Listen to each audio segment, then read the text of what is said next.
आपका कितना भी दुष्प्रचार था, लेकिन उन्होंने भारत की आस्था को कहीं डगमगा नहीं पाया।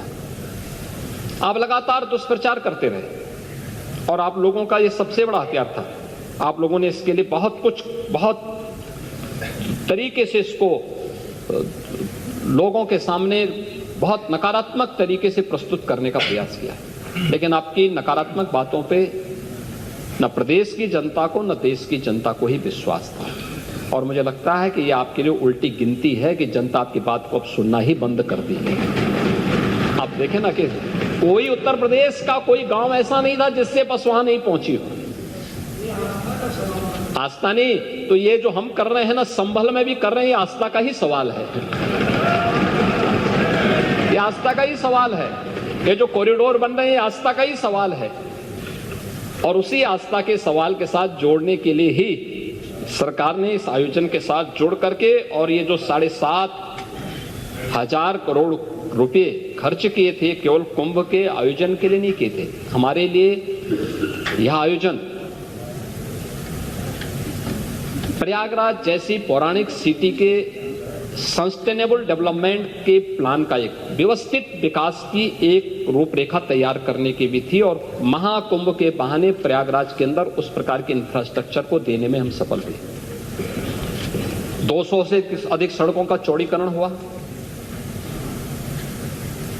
14 फ्लाईओवर बने, 9 अंडरपास बनाए गए, 12 कॉरिडोर बने, अक्षयवट कॉरिडोर,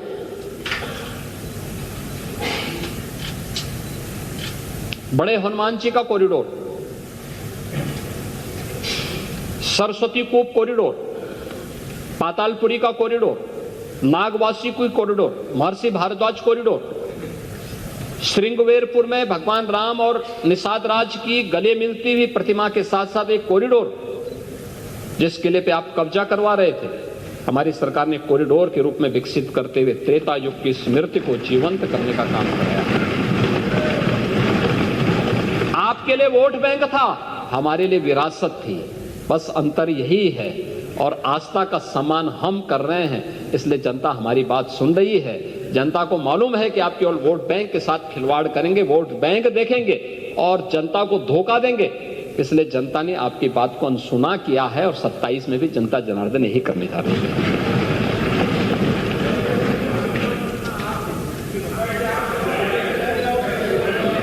हम मना नहीं कर रहे हैं।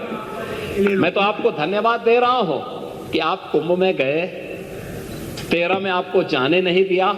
हमने इस बार मना नहीं किया, क्योंकि जो मेरी आस्था थी वही आपकी भी आस्था है।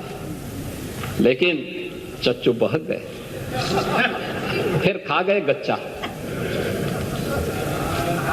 और चाहते थे लेकिन किस मुंह से जाएं, इसलिए चूक गए और पुण्य से भी वंचित हो गए। महोदय, बजट की अपनी एक थीम होती है और 2025-26 के इस बजट को लेकर के जब मेरे सहयोगी वित्त मंत्री ने इस सदन में इस बजट को प्रस्तुत किया था, तो एक थीम के साथ प्रस्तुत किया था। ये हमारा सौभाग्य है कि आदरणीय प्रधानमंत्री जी के मार्गदर्शन में ये हमारी सरकार का 9वां आम बजट था, जिसको हमें इस सदन में प्रस्तुत करने का सौभाग्य प्राप्त हुआ है। और हर बजट अपनी एक निश्चित थीम के साथ आगे बढ़ा। हमने 2017-18 में अपना पहला बजट प्रदेश के अन्नदाता किसानों को समर्पित किया था। याद करिए, उस समय प्रदेश में एक कृषि बाहुल्य प्रदेश है।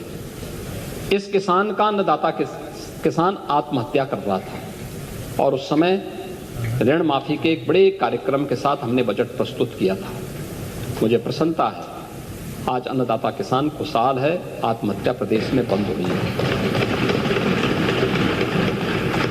2018-19 का बजट हम लोगों ने उत्तर प्रदेश की आवश्यकता, देश की आबादी का सबसे बड़ा प्रदेश है, तो इस बड़े प्रदेश के लिए इसी स्केल का इंफ्रास्ट्रक्चर भी चाहिए।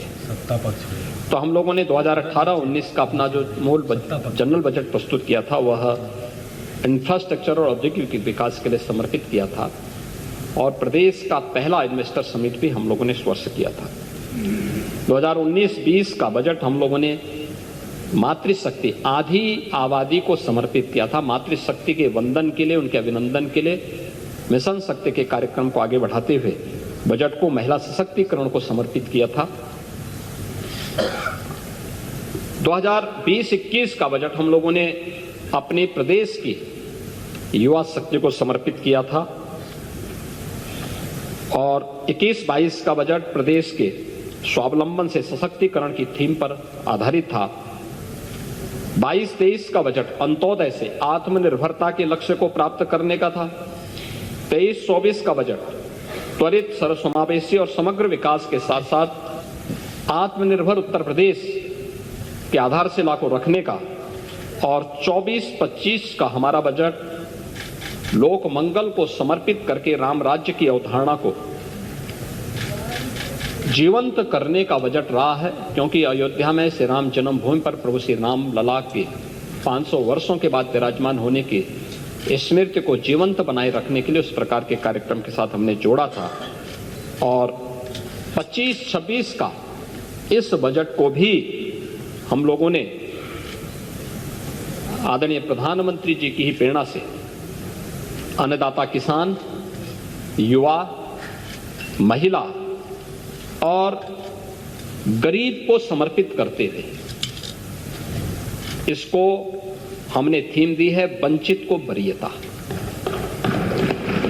वंचित को वरीयता की इस थीम के साथ यह बजट यहां पे प्रस्तुत किया गया है और इस बजट में अंत्योदय से उन्नत अर्थव्यवस्था तक, ईज ऑफ लिविंग से ईज ऑफ डूइंग बिजनेस तक, कृषि से गरीब कल्याण तक, आस्था से आजीविका तक, शिक्षा से स्वावलंबन तक, संस्कृति से समृद्धि तक और महिला सशक्तिकरण के संकल्प को पूरी प्रतिबद्धता के साथ आगे बढ़ाते हुए एक विकसित उत्तर प्रदेश की आधारशिला को मजबूत करने के संकल्प के साथ इस बजट को लेकर के हम लोग लेके आए हैं। और जिस लोक कल्याण की एक एक पंक्ति को पढ़ करके हमारे नेता प्रतिपक्ष यहाँ पे कह रहे थे कि हमने लोक कल्याण पत्र में ये घोषणा की है। लोक कल्याण पत्र 5 वर्ष के लिए घोषित किया गया है, 5 वर्ष में उसको अचीव करना है। अभी हमारी सरकार के 3 वर्ष 25 मार्च को पूरे होने जा रहे हैं सेकेंड पार्ट के, और अभी हम लोगों ने 151 में से 38 घोषणाएं हम पूरी कर चुके हैं। 91 घोषणाएं हमारी गतिमान हैं और 22 घोषणाओं में से कुछ की घोषणा इस बजट में की गई है और कुछ घोषणाएं हमारे अगले बजट में होने जा रहे हैं, जिन पर मैं भी चर्चा करने जा रहा हूं।